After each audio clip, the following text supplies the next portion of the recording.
Well, I think we'll get started. We do have a big group today, and I can see everyone coming online already. That's great. Good afternoon, everyone. I'm Judy Irwin with the Ontario Long-Term Care Association.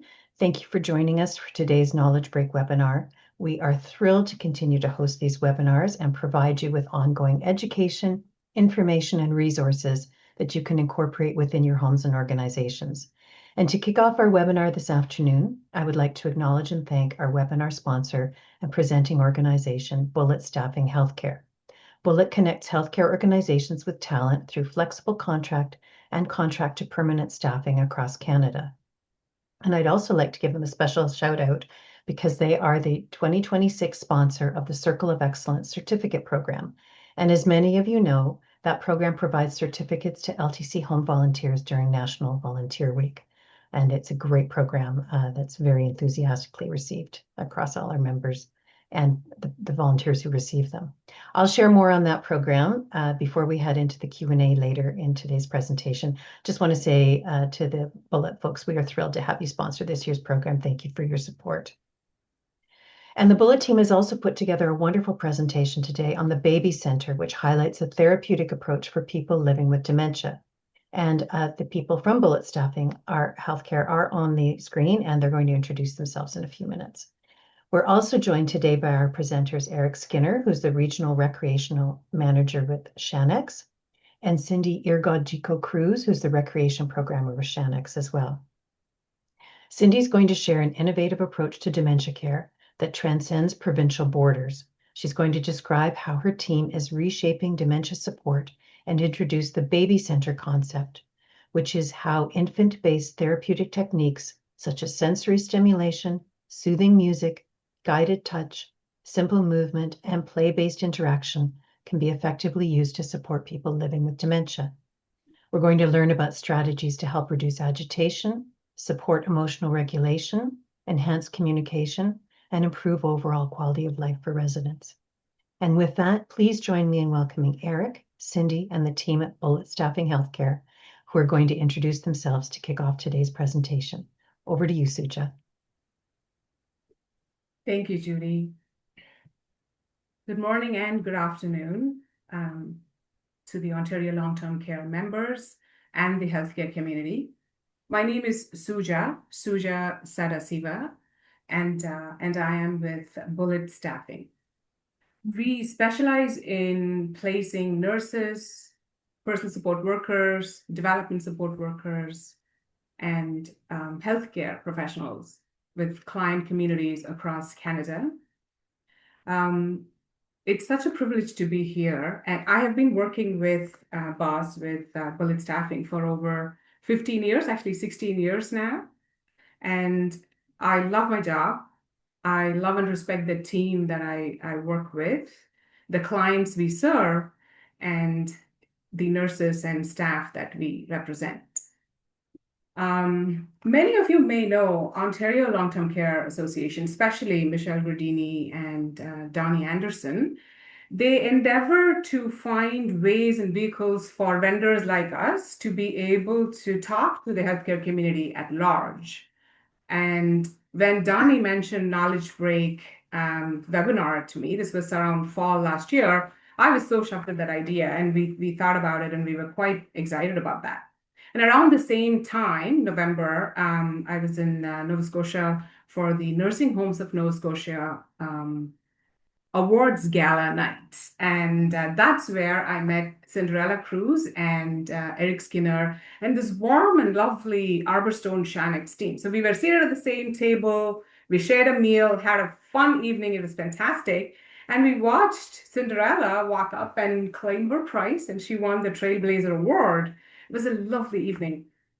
And then watching her speak so passionately about what she and her Arborstone Shanex team do, just sort of we had a moment of collaboration. And a week later, I suggested to her if she would be, hosting this webinar with us. And without any reluctance, she said yes. And that's how we are here today.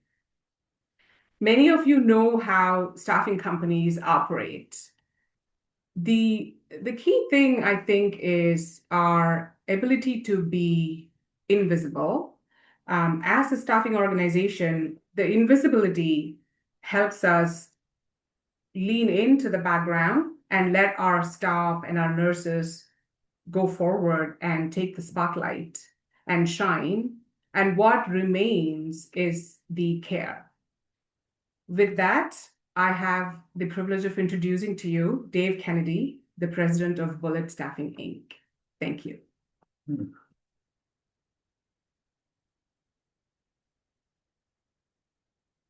Thanks, Suja.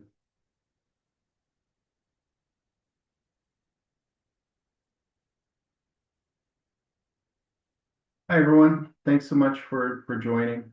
Thanks for the introduction, Suja. Thank you.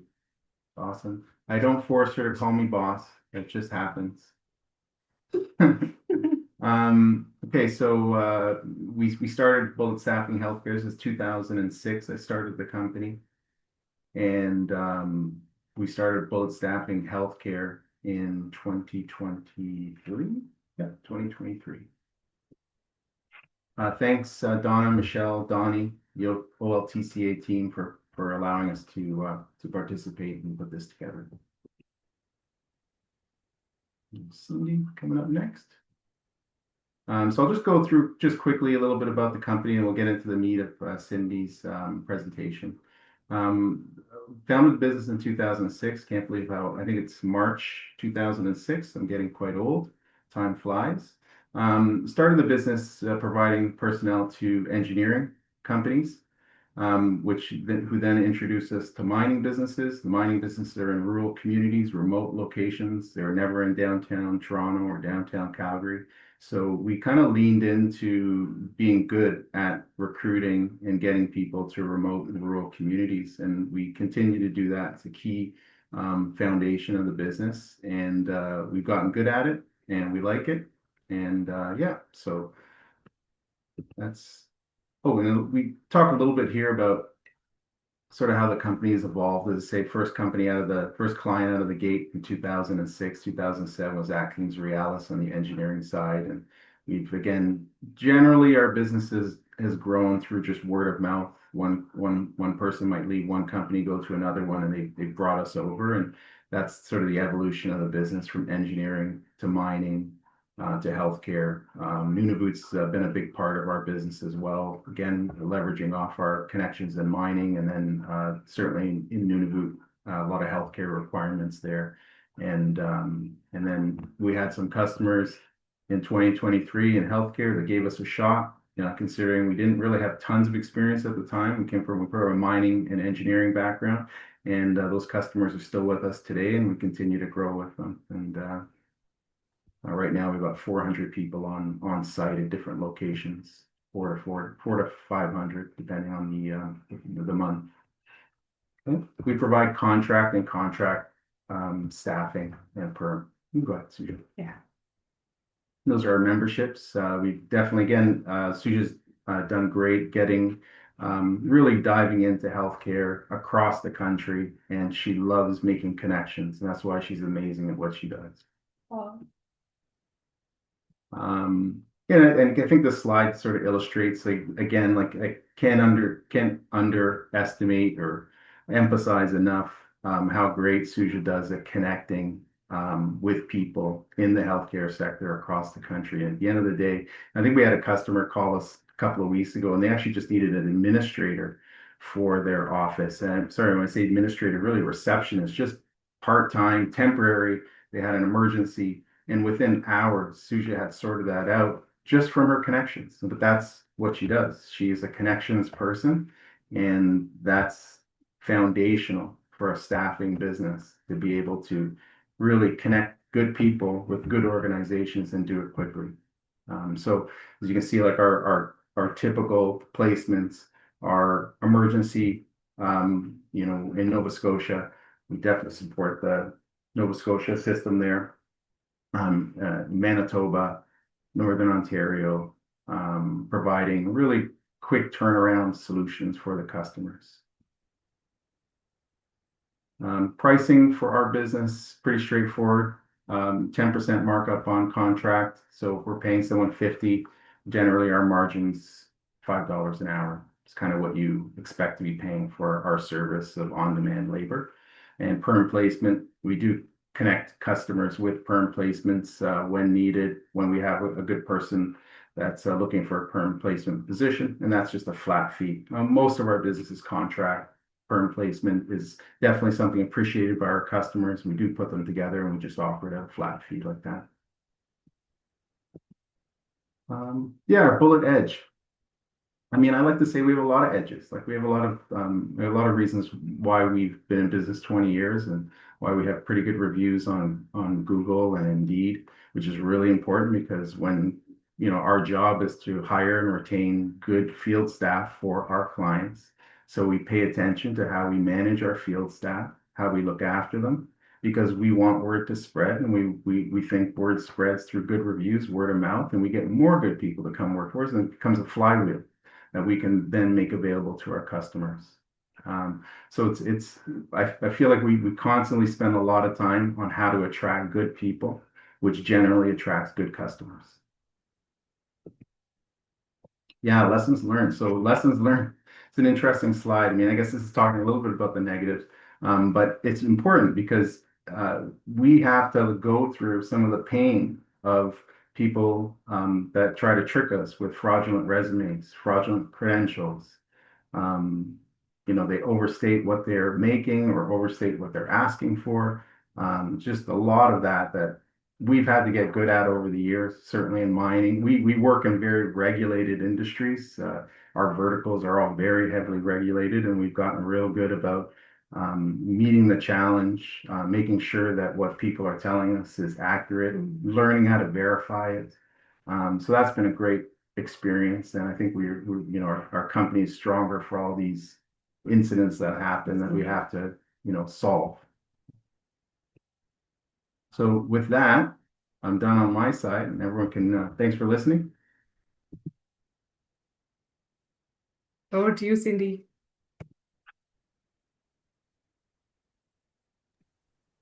Eric, you're good to go. Hello, everybody. My name is Eric Skinner, and I'm a regional recreation manager at Shanick's.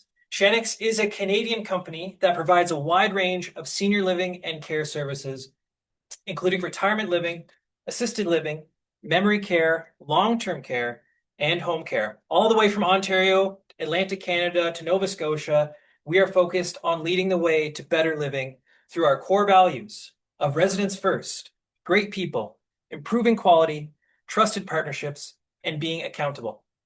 So I'm here today in Halifax, Nova Scotia, at Arborstone Enhanced Care, one of our long-term care homes, where 190 residents live on 4 unique floors. So we have a specific young adult unit and a dedicated memory care unit where your guest speaker and our recreation programmer, Cindy Cruz, works. And she provides meaningful recreation care. We're so excited for her presentation today. Thank you to the OLTCA for having us, and everybody say hello from Arborstone. Back to you, Cindy. All right. Thank you so much for that, Eric. Thank you, Suja. Thank you, OLTCA. Let me just share my screen for a while. Bear with me.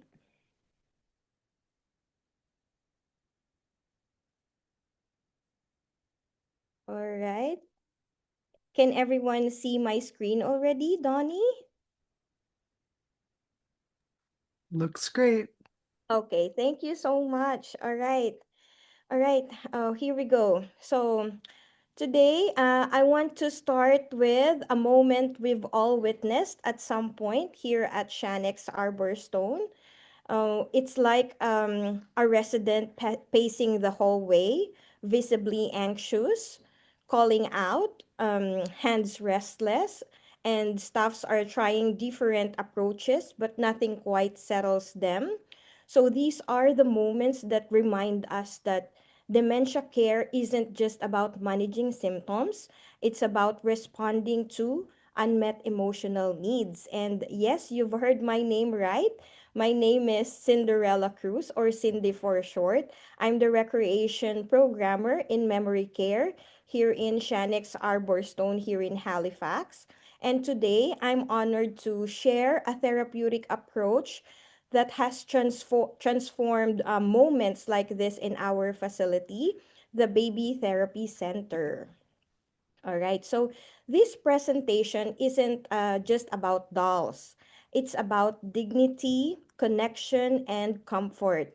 The Baby Therapy Center is an evidence-based, it's a person-centered approach that supports emotional regulation, reduces distress, and restores a sense of purpose for people living with dementia. Now, I want to give you a glimpse on the next slide on how we started our baby therapy center here at Shanex Arborstone. So this will be a series of several pictures to show. All right, here we go. So how did we start it? So one day, we received a dozen of baby dolls from an anonymous donor. Knowing how effective doll therapy could be in our locked dementia unit, which is on my floor since I'm handling dementia unit memory care. So knowing all of the dolls were suddenly given to me. So suddenly I had a positive problem. So what will I do with all these babies that was given to me? But on that same day, it so happened that I crossed paths with my regional manager, which is Michelle Clark. So on my way out, we had a quick chat and she mentioned something. She gave me a challenge actually. She says, what is that something that I could do with my residents with a wow factor? Right? So she gave me that challenge and I didn't hesitate. I took on that challenge. And that's when the idea of the baby center was born. So, drawing from my background as an early childhood educator before I came here in Arborstone, I remembered how creating themed play centers, spaces designed for imagination, comfort, and engagement has kept the children meaningfully occupied for hours. So I began to wonder, why not create a similar nurturing space for older adults living with dementia? So that was the work I am doing before. I was trained to create different play centers, Barbie Center, Toy Story Center, and name it. I have the Mario Brothers and all the Deep Blue Sea. So that's what I thought when all the babies were given to me to create a baby center suitable for senior adults living with dementia. So, with a strong leadership support from our regional director, which is Michelle Clark, from my Director of Care, Gabby Leadstone, from my Regional Recreation Manager, Eric Skinner, who has just spoken a while ago, and my Community Manager, Lara Cornelia. So the idea quickly became a reality. So I was given the support needed to plan, to design, and launch our very own baby therapy center at Shanex Arborstone. So, after a dedicated 2 weeks of hands on preparation, so it was only 2 weeks. So, I started creating props, I decorated ribbons, balloons, and the thoughtful details. The center officially opened last year on October 15, 2025. So, the space was intentionally designed to feel warm, cozy, and familiar with just like a mother's lounge. And our this picture is our grand opening day, which was made more special by the presence of our resident physician, Dr. Kavita Raju, and our clinical lead, Roslyn Demeter. So, what began as a simple donation became a meaningful, evidence based program that continues to bring comfort, purpose, and connection to our residents. So that's how we started. Now, in this next picture, this is the baby therapy center setup. So this is where I do our therapy session. So it is set up in a TV room that offers just the right amount of space. It has comfortable couches with additional chairs added when we have more participants joining in. So each session are scheduled twice a week. So it's every Tuesday and Wednesday. And the schedule is clearly posted so residents and staffs know when the center is running. So it's every Tuesday and Wednesday in the afternoon at 2:30 to 3:30. So to enhance also the experience, I play soft lullaby music and gentle baby cooing sounds through the TV. And these sounds provide the sensory stimulation and help create a calming, nurturing atmosphere that supports emotional regulation and engagement. Now, here's our next picture. There you go. So these are the babies we use during our baby therapy session. So I have a couple of 12 20, I think, yeah, 17 to 20 babies that I'm taking care each time, right? So they are placed gently on the side table that I decorated with knitted blankets, creating the look and the feel of the warm, cozy crib. So some of the babies are also placed in bassinets, so allowing residents to choose how they would like to engage. The space is enhanced with some, simple decorations and printed visuals that I placed there on the walls to make the environment inviting and familiar. We also have a stroller. Yeah, that's it. The stroller, which makes the resident take turns. They enjoy taking turns on the stroller, walking the baby. So it provides the babies with fresh air, sunlight, and gentle movement, and a meaningful sense of purpose. All right. Our next photo that I wanted to share is this one. So these are my regular residents who always join each therapy session. I just need to remove their faces for privacy reasons. So each of them is holding a baby doll. They love it. They talk and take care of the babies. And the babies are spoiled every time we have the session with lots of kisses, love, and warm hugs from the residents. Okay, and another photo. So this time, yeah, I had an overflow of participants that day. So we provide additional chairs if there are more residents wanting to join the program. So each session, I could accommodate about 15 to 20 residents at a time. And the group setting naturally encourages connection. So the residents talk with one another.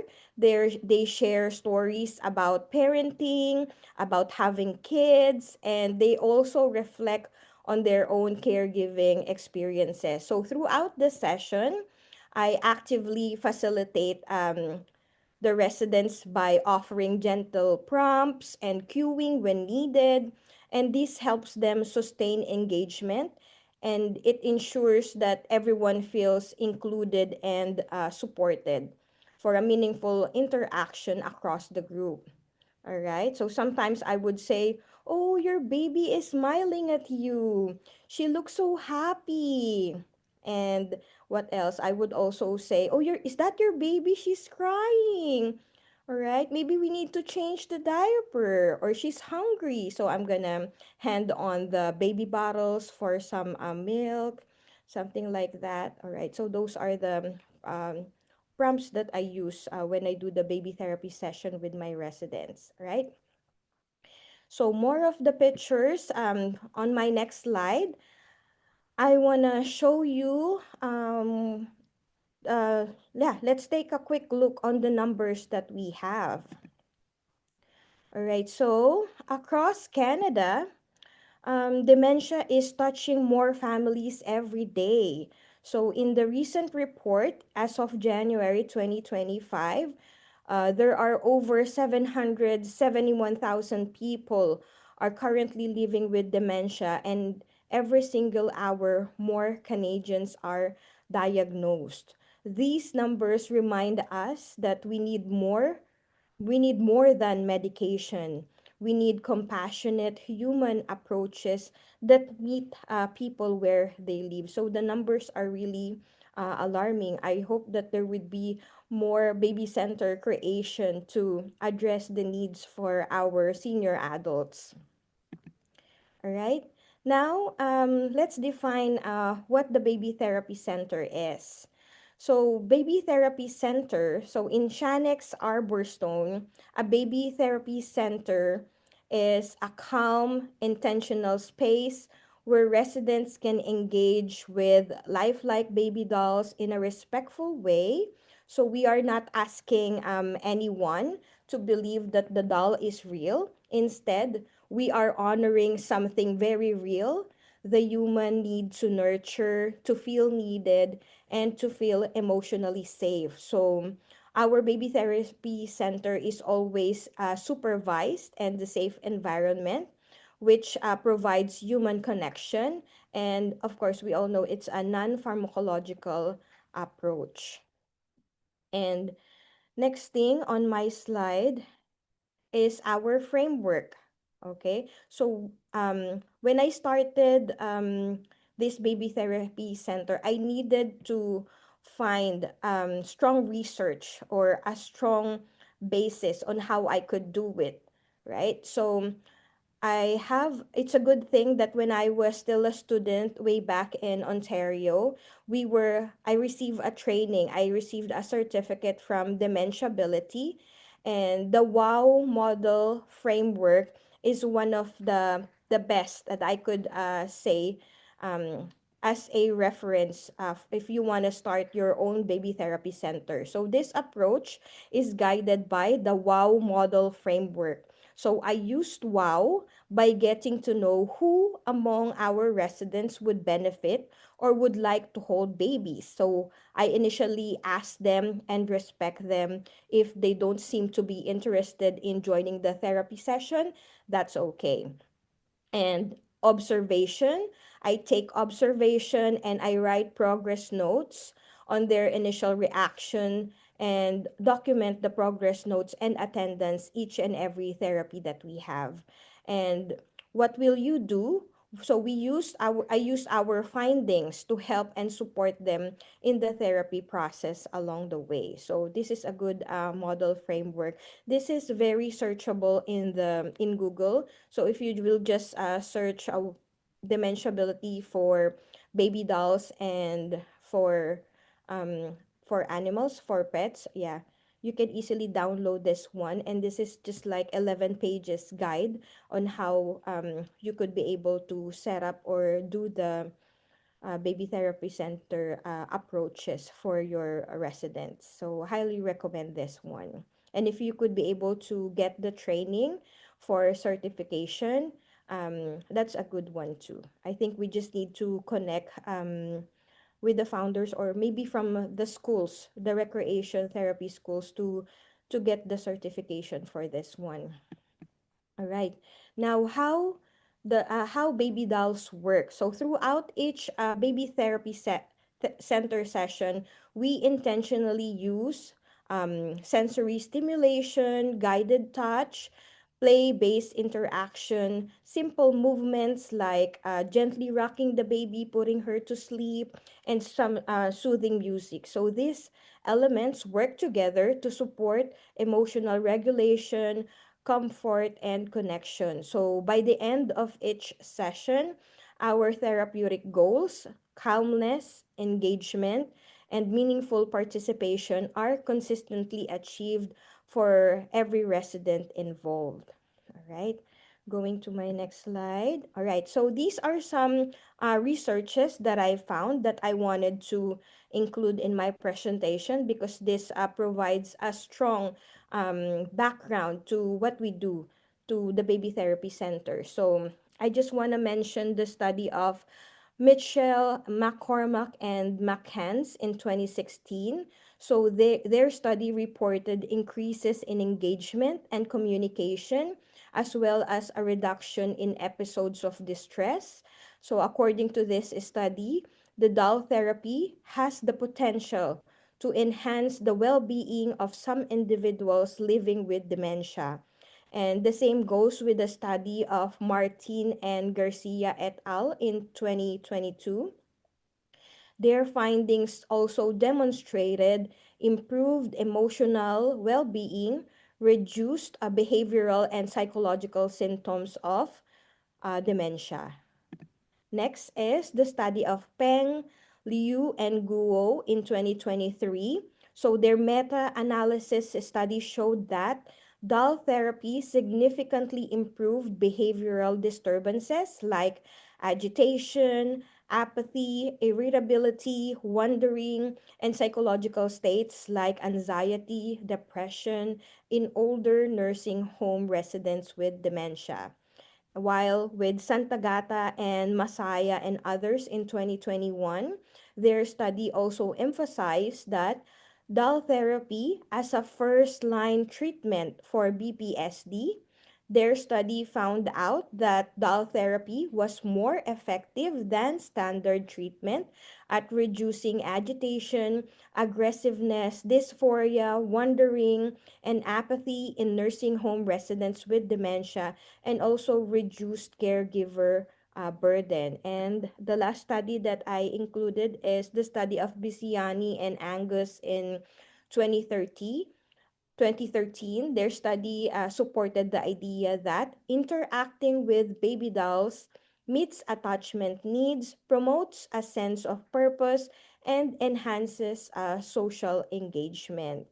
All right, so those are the studies that supported baby therapy center. It has deep ground for that one. Now, the next slides are evidence-based strategies that I wanted to share with you. So I have some story highlight from my own residents when we do the baby therapy session, and I would like to highlight these moments with you.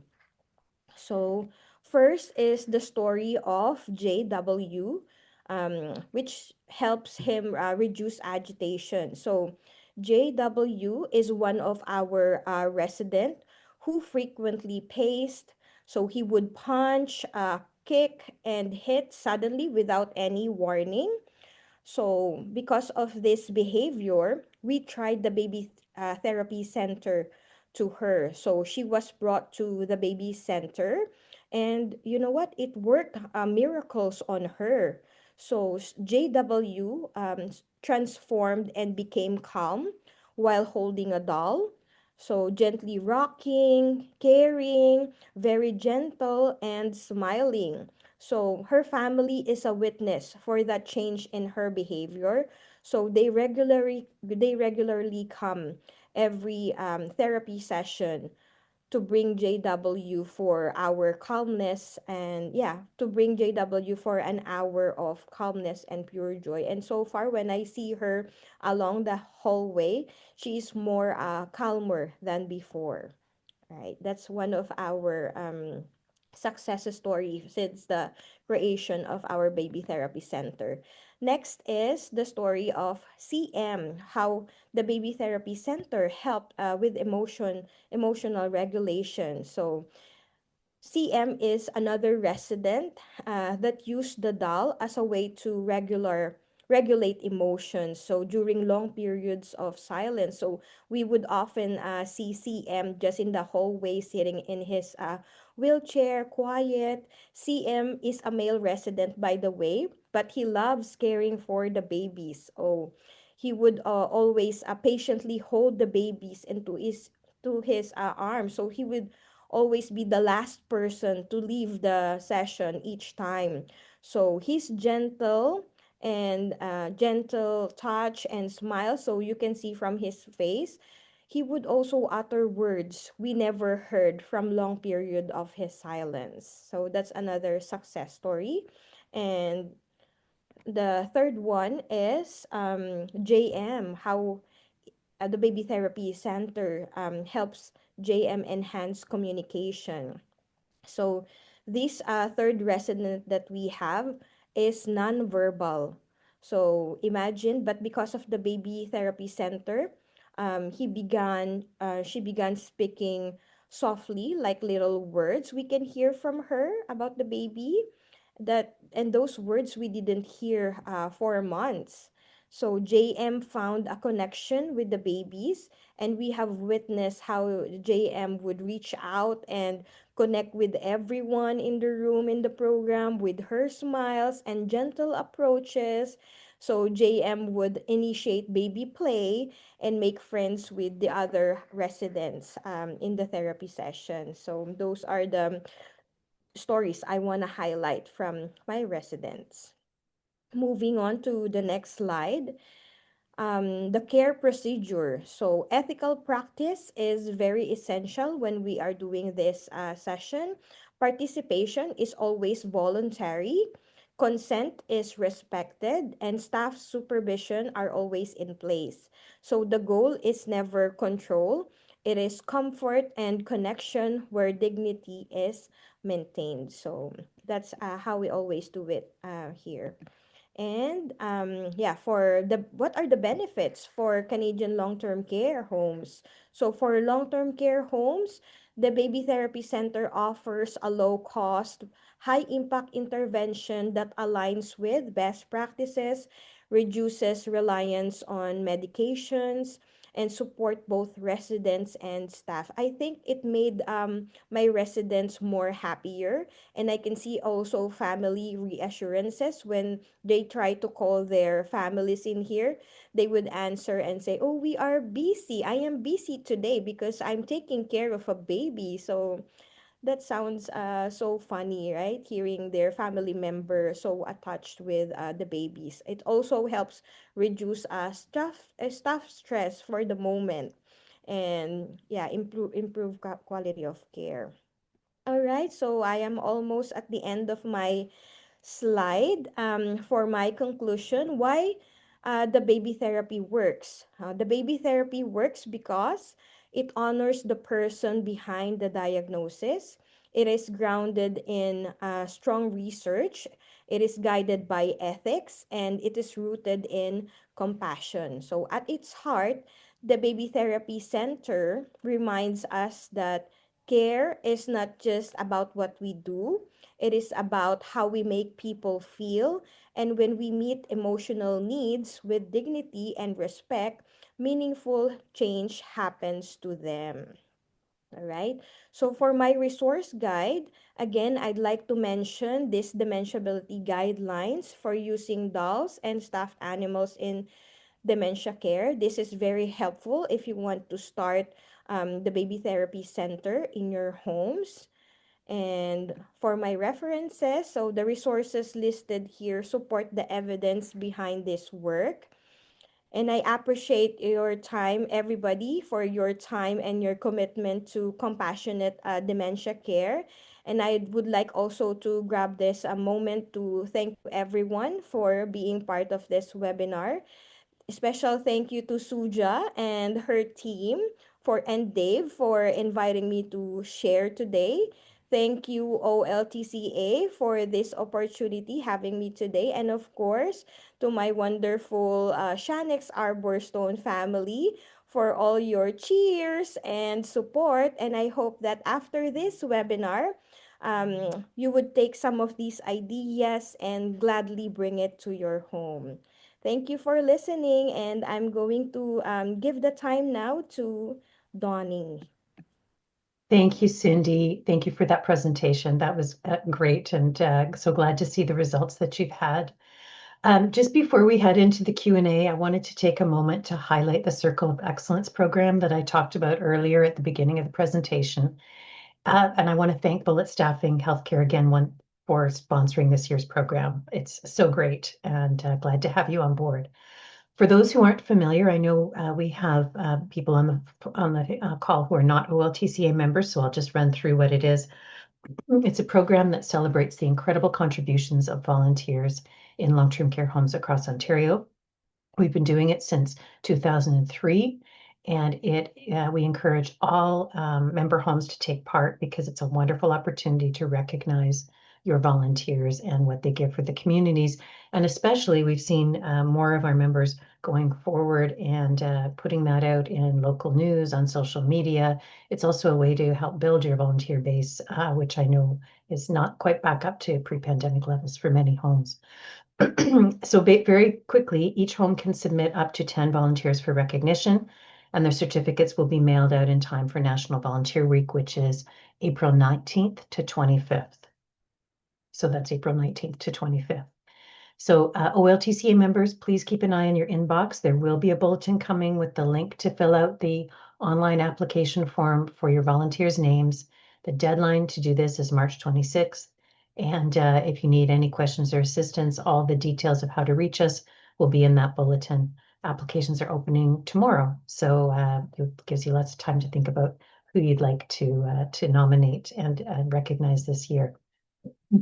And now onto the Q&A portion of Knowledge Break. We have had a few comments in the chat and questions in the Q&A box, so I'll start with the questions. Cindy, are we correct in understanding that you've created a dedicated space that's only used twice a week as a baby center, or is the room used for other things? Yeah, so that's a good question. Actually, the space that I use is a TV room.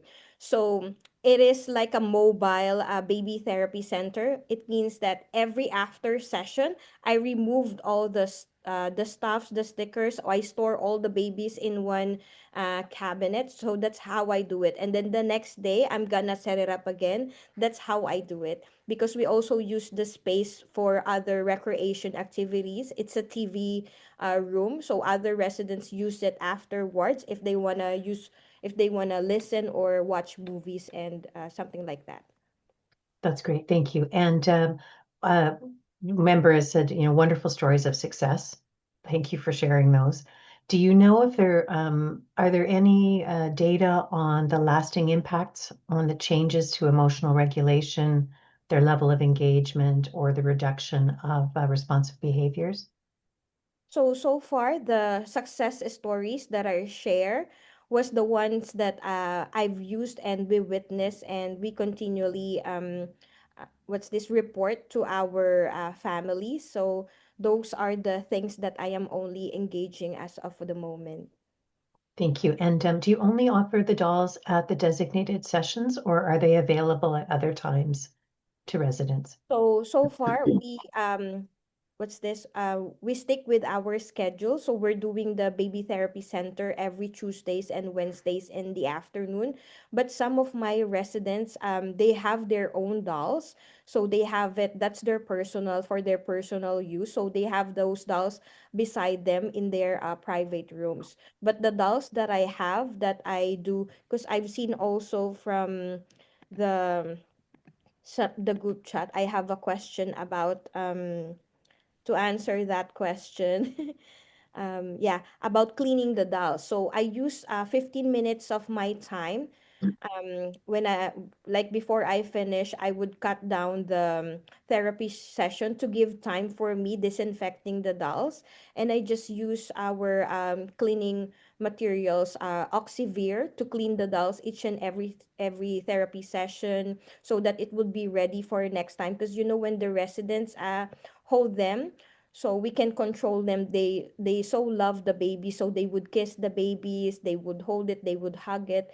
So every time there's always disinfection like cleaning thing that I do every end of the session, and I make sure that all the dolls, like all their clothes, are sent to the laundry every 2 weeks. So we have all the baby clothes sent to the laundry every 2 weeks, so they would be clean again and they would look nice. So we will dress them up again and provide accessories so they would look lovely for the residents to hold. Thank you. One of the members or participants has written in saying in their home, they have some residents who love the baby dolls and treat them like they're real babies. And if they try to take the doll away, they will think they're stealing their babies. I'm wondering, how do you end your therapy program and get Yeah, around that's that? also a good question. So before we start the therapy session, I would invite my residents, like Hello, dear. We have a special visitor today. We have all the babies in our center. Would you like to come and babysit one of the babies?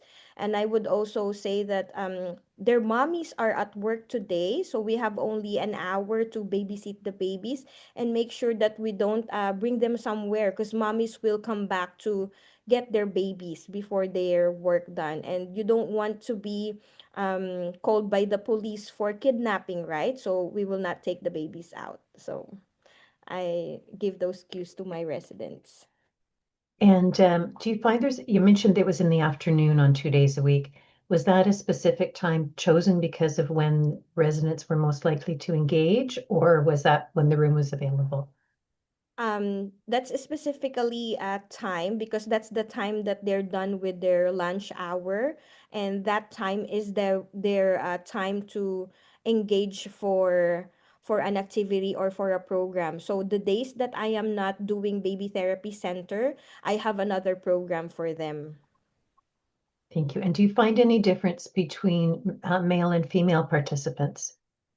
Yeah, I have participants from time to time, and it's just a happy session because when they come in, then every female residents would tease them, "Is he the father of all these babies?" And everyone would just laugh out. So yeah, I have male participants, and they like engaging in the baby therapy session because maybe the music is soothing and they find the baby crying, the baby cues so cute. So yeah, they're dedicated also in helping out babysit the babies. Thank you. I've heard that from another home as well, that the men really like to have the role of Yeah. babysitter. Mhm. Do you have a type of doll that works best? I'm sure you've tried a number of different ones during your time. What is it, soft bodies or hard body dolls? What are the residents most responsive to? So far, I have different types of baby dolls. So there are dolls that has their eyes open and closed. I have babies that are have their eyes only closed. So far, I have no concern with my residents. They're liking it from time to time when I give it to them. They have no problem with taking care of the baby dolls. Do you have other purposes as well, for those who may not want to engage with it as a baby or have trouble around that concept? Do you have them folding baby clothes as part of the program, or Yes. can you tell us a little bit So more I about that? they also enjoy yeah, folding and sorting out baby clothes, and one of their favorite also is sorting baby socks because they find it so cute to pair each sock. So yeah, those are the activities that they like doing. And are the babies' torsos plastic only for IPAC reasons, or do you have any with cloth-like Yeah, torsos? so some babies has a cloth in them. So in that case, we just disinfect all the plastic sides. So yeah, I do have plastic babies, and then some babies has like cloth material in them.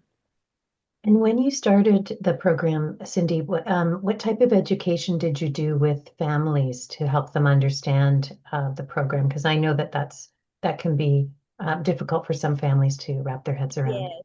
So when we started the baby therapies program, we had a grand opening day, as what I have shown in the picture. So everybody was informed. All our families received an email that we will be starting our baby therapy center. Also, our resident doctor was informed, our clinical lead, our managers, and around the building, the staffs, our CCAs, our nurses, and we had the short was this like info session about the baby therapy center and about research that supports it. So those were given to them at the beginning in our grand opening day. Thanks. And a question again about cleaning. How do you ensure cleaning of the babies during outbreaks and on a daily basis? Yeah, so as I've said a while ago in my presentation, usually I can accommodate 15 to 20 residents at a time, but that differs when we have an outbreak. So when we have an outbreak, I usually deal with only a small group of five or fours or lesser when we have that outbreak, and make sure that they are distanced, and at the same time I automatically disinfect all the babies right after use. So it depends if we have an outbreak on our floor, then I limit the participants to a lesser group. Makes sense. And another question about the concept of whether the dolls are their babies or not. One of the participants has written in that for some residents living with dementia, they may not remember that the dolls are not their babies by the end of the program. And how do you manage that if they're convinced that they are? Yeah, actually, I have some residents who believe that the babies are not real. They are just baby dolls.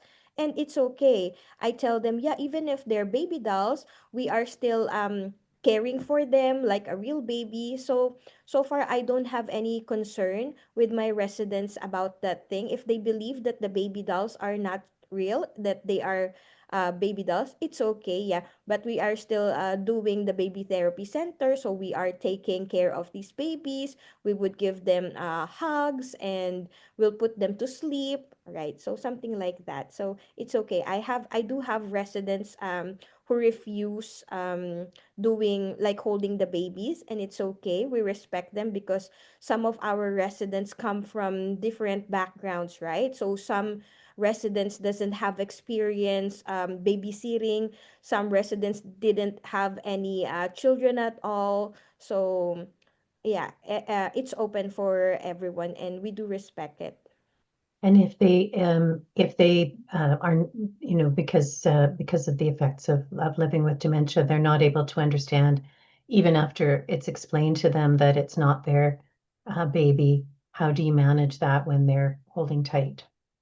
Yeah, so sometimes we have residents who would take all the babies because they want it, so we don't argue with them.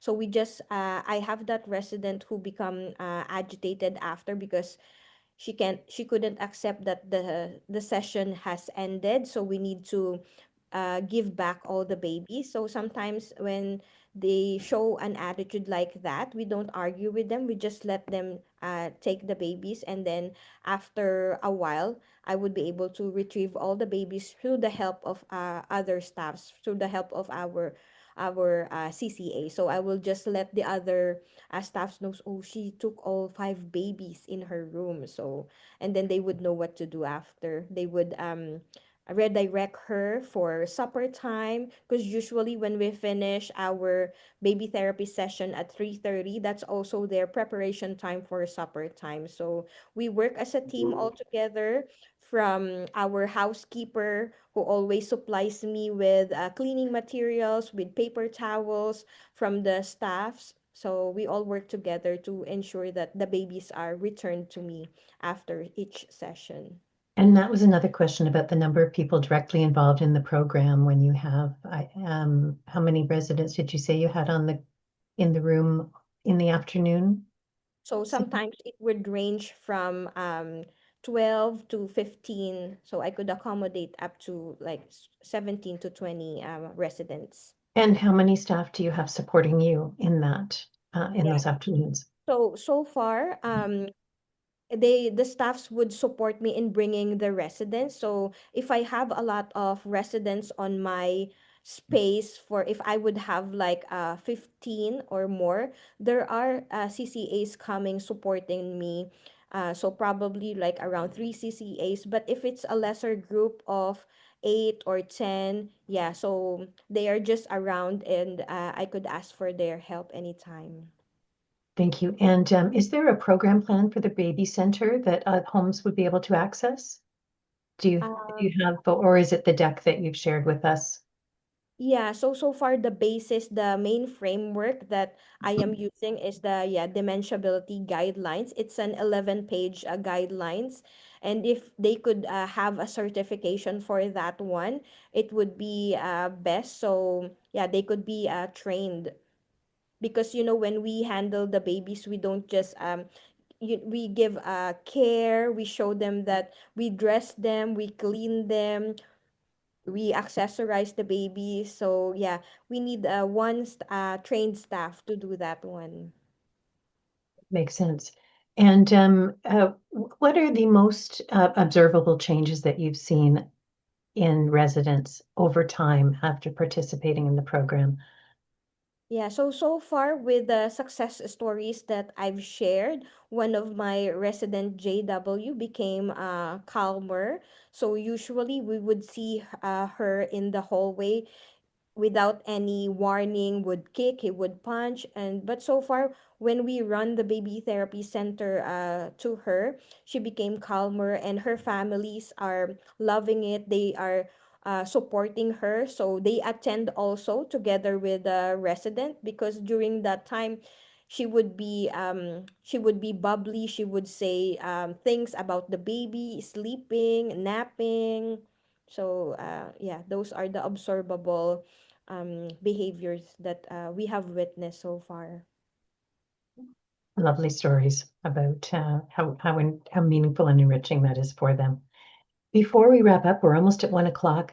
Is there a common misunderstanding in long-term care among that you've experienced about baby-inspired therapy that you would like to address?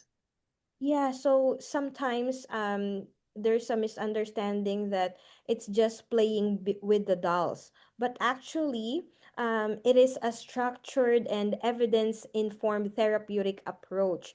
They are just baby dolls but they provide calmness, they provide emotional well-being and sensory engagement to the residents. So when we implement the baby therapy center thoughtfully, it will enhance the quality of life.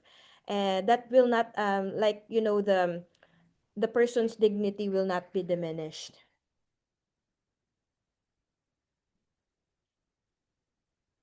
You are on mute, Judy.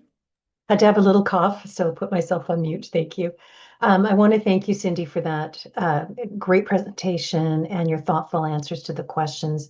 Thank you also to the Bullet team for joining us today and for sponsoring the session and our Circle of Excellence program. And thank you to everyone on the line who's taken time over your lunch hour to join us. I hope you found it interesting and valuable and some ideas for your own homes. And we look forward to seeing you at an upcoming knowledge break. There's quite a few sessions coming up over the next few months and lots of great information to share. Thank you everyone for joining us today and have a good afternoon.